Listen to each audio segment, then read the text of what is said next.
Buat cash flow dulu, lepas tu tenang bayar hutang. Aku kena banyak duit sebab aku nak bayar hutang.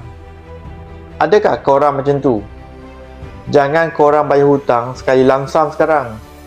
Nanti korang dah tak ada duit, korang juga yang susah. Korang kena pandai macam mana nak dapat cash flow dulu. Cash flow yang masuk, kemudian dengan tenang nanti korang bayar hutang.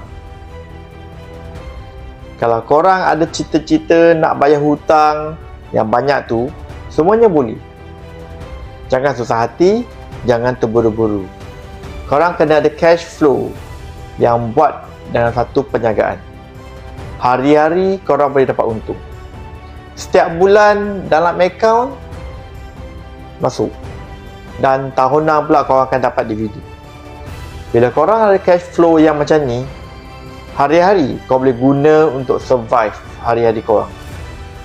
Contohnya pergi isi minyak kereta, nak pergi kerja ke, nak beli barang dapur untuk makan minum, dan bulan pula kau bayar komitmen dia.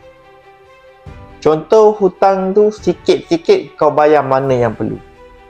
Dan tahunan pula tu kau bolehlah buat aset tunai sebab dia akan dapat setepuk pada akaun kau. Contohnya kau ada 400,000.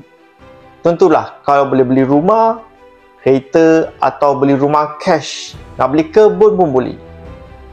Nak dapat bayar hutang lapuk pun boleh.